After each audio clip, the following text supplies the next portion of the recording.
The Adventurous Ball. There was once a big round ball. It was all colours, red, yellow, blue and green, and looked lovely indeed when it bounced or rolled. The other toys were rather impatient with the ball. They thought it a silly, dull creature. It could do nothing but bounce. "What a life you lead," said the sailing boat to the ball. "Nothing but bounce, bounce, bounce. Look at me. I go sailing on the river and on the pond. I even go on the sea at seaside time." "What about me?" said the toy bus. "When I'm wound up, I go round and round the nursery, and I carry dolls, bears and rabbits for passengers. I have a fine life. And I fly up in the air and see all kinds of things," said the toy aeroplane. "So do I," said the kite. "I fly above the clouds and see the birds up there and get as near to the sun as I can get." "And we dolls get about a lot too," said the curly-haired doll. "We go out in prams. We're taken out to tea. We do see the world. Poor dull ball, you do nothing but bounce. We are sorry for you." The ball felt sorry for himself. He had never felt dull before. Now the toys had said all this to him, now he really did feel as if he led a miserable sort of life. However, the time came when all that was changed, as you will hear.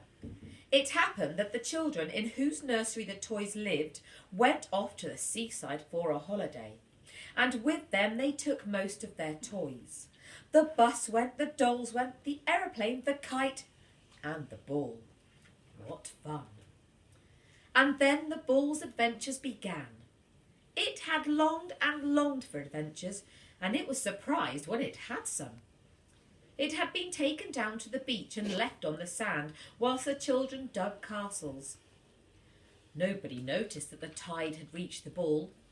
No one saw that it had taken away the ball when it began to go out again. But it had. It bobbed the ball up and down on little waves and took it right out to sea. "Good gracious," said the ball to itself. "I might be a little boat the way I am floating along. Wherever am I going?" A fish popped up its head and spoke to the ball. "Hello, big round fellow. What news of the land have you?" The ball was proud to be able to tell news. It told the fish all about the other toys. Then the fish told the ball about the sea and all the fishes and other sea creatures. "You are a bold, brave ball to go adventuring off by yourself like this," said the fish. "I do admire you." The ball bobbed on, prouder than ever. Soon a big white seagull swooped down and came to rest just by the ball. "Hello, big round fellow," he said in surprise. "I thought you might be food.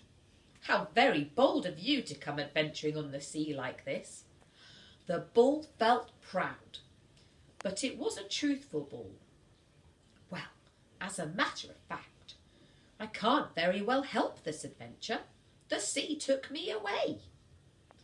"Tell me news of the land," said the gull. So the ball told all about the other toys, and the gull then told him of the gulls and of their seaweed nests and young brown gull babies. He told the ball of stormy days at sea. He showed him how he dived for fish. The ball was pleased and excited. How nice everyone was to him. The ball bobbed in the pool and listened to the tales the crabs and shrimps told him. He heard about the children who came shrimping with a big net. He saw how the little crabs could bury themselves in the sand in 2 twinks and not even show a leg. It was all very wonderful to the big ball. When the tide went out again, the ball went with it. It bobbed along merrily. Suddenly it saw a great big thing coming straight at it. Oh dear, it was an enormous steamer. The ball felt sure it would be squashed to bits, but at the last moment It bobbed to one side and the big steamer sailed on. "Look, look!" cried the people on the steamer, leaning over the side. "There is a fine big ball bobbing along all by itself." The bull was proud to be noticed by the people on the steamer. It bobbed after it for a long way, but then got left behind. The tide took it once more, and some great big waves curled over it and almost buried it. But it bobbed up again, wondering what adventure it would have next. As it floated along, it saw a little boat with 2 children in it. "Look, look, there's a beautiful big ball," cried the boy. "Let's get it." The boat was rowed after the ball. The boy leaned out and took it. He shook the water from it and showed it to his sister. "Do you know, Winnie, I believe it is our very own ball, the one we lost yesterday," said the boy. "See, the colours on it. I'm quite sure it is our own ball." "So it is," said the girl. "I wonder where it has been all this time. Oh, I wish it could tell us its adventures. I expect it's had such a lot, bobbing up and down on the sea." The children took the ball back to shore. There were all the other toys, the aeroplane, the bus, the dolls, the kite, and all the rest. How surprised they were to see the ball again. "We saw you floating away," cried the aeroplane. "Where did you go?" "Ah," said the ball proudly, "I'm a big, round, adventurous fellow, I am. I've talked with birds and fishes, crabs and shrimps.